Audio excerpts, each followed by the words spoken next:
कभी सोचा है मनुष्य को ही इस सृष्टि की सर्वश्रेष्ठ कृति क्यों माना जाता है? किसी और जीव को क्यों नहीं? केवल इसलिए कि हम आकलन कर सकते हैं, हमारे पास तीक्ष्ण बुद्धि है, नित नए आविष्कार कर सकते हैं, केवल इसलिए? वो तो औरों के पास, देवताओं के पास भी है। कुछ पशु ऐसे भी हैं जिनके पास तीक्ष्ण बुद्धि होती, फिर मनुष्य क्यों? क्योंकि मनुष्यों के पास कुछ ऐसा होता है जो अन्य किसी के पास नहीं होता। मानवता। मानवता जो सबसे आगे जाना तो चाहती, पर यदि राह में कोई ठोकर खा के गिरा तो उसे संभालना भी जानती। स्मरण रखिए, आपका सबसे बड़ा परिचय आपका नाम, आपकी संपत्ति या आपका धर्म भी नहीं है। आपका सबसे बड़ा परिचय आपकी मानवता। तो समय समय पर इस मानवता का परिचय दिया कीजिए, दूसरे मनुष्यों की सहायता कीजिए, अन्य जीवों की सहायता कीजिए। अपने आप चरना जो है ये पशुओं की प्रवृत्ति। मनुष्य वो जो दूसरों के लिए मरता है, मनुष्य वो हो जो दूसरों को मरने से बचाता है। इस मानवता को जगाइए और इस जीवन को जीना आरंभ कर दीजिए। इस संसार में माता पिता अपने संतान को सबसे बड़ी भेंट क्या दे सकते हैं? वैभव, सुविधाएं, घर, या उसके आसपास भी। संसार में माता पिता अपने संतान को सबसे बड़ी भेंट संस्कार दे सकते हैं। अब उसके लिए समय की आवश्यकता होती है। अब ये काल अत्यंत विकट है, समय का अभाव सभी के पास है। ऐसे में कुछ कठिनाइयां वरदान के रूप में हमारे समक्ष आती हैं। जैसे यदि मैं इन समस्याओं की बात करूं, जैसे युद्ध, महामारी, महारोग, ऐसे समय पे हमारे पास समय ही समय होता है। इस समय हम चिंता करते हैं, भयभीत होते हैं कि कितने धन की हानि हुई। अब ये समय कैसे व्यतीत किया जाए? नकारात्मक सोच उसके मन में घर कर लेती, वो समझ नहीं पाता करें क्या। मैं कहता हूं चिंता त्याग दीजिए, इस भय को कहीं त्याग दीजिए और जान लीजिए एक महत्वपूर्ण बात, ये ईश्वर ने आपके लिए वरदान दिया ताकि आप अपने कर्तव्य पूर्ण कर सकें। कर्तव्य, अपने परिवार को समय दें, अपने संतान को संस्कार दें, उनके साथ बैठिए, विचार विमर्श कीजिए, उनसे बातें कीजिए। कुछ बातें वो बांटे, कुछ आप बांटे, कुछ आप सीखे, कुछ वो सीखे। उनके साथ खेलिए, उन्हें अपने पूर्वजों की कहानियां बताइए। ये सब करेंगे तो ना केवल उनका भविष्य उज्जवल होगा, बल्कि आप भी संतोष से भर उठेंगे। भयभीत मत रहिए। आज वर्तमान में आप क्या कर सकते हैं जिससे आपका वर्तमान उचित होगा और भविष्य उज्जवल होगा, उस पर ध्यान केंद्रित कीजिए। सब कुछ शुभ हो। बालपन, अब बालपन के विषय में क्या ही कहें, अत्यंत विशेष होता है ये बात। तो उसके अनेक सारी बातें हमें आज भी स्मरण है और आजीवन स्मरण रहेंगी।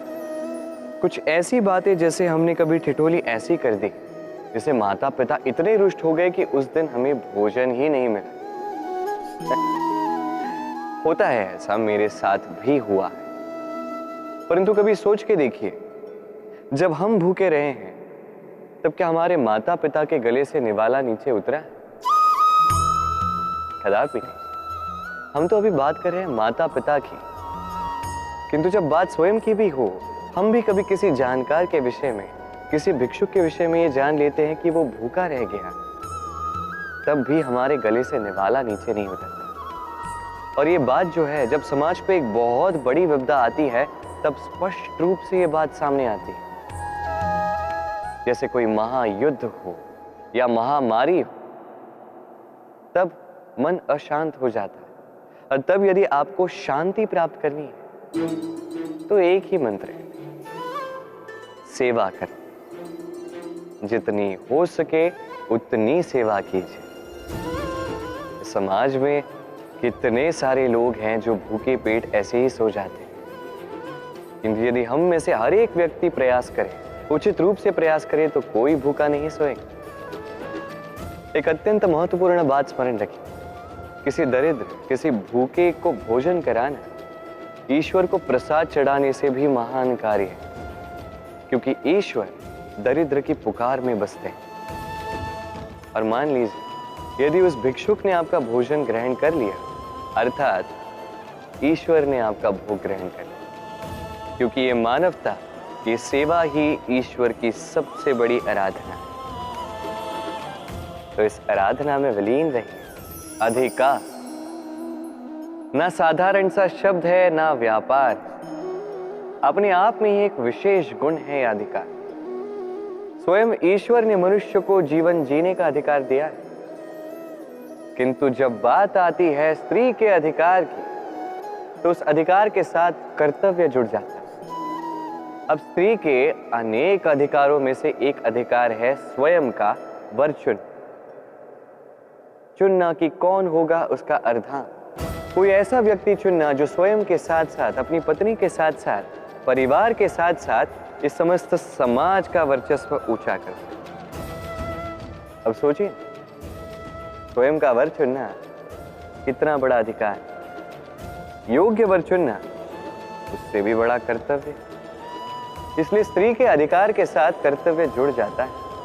अधिकार, उस शब्द का महत्व और भी बढ़ जाता है।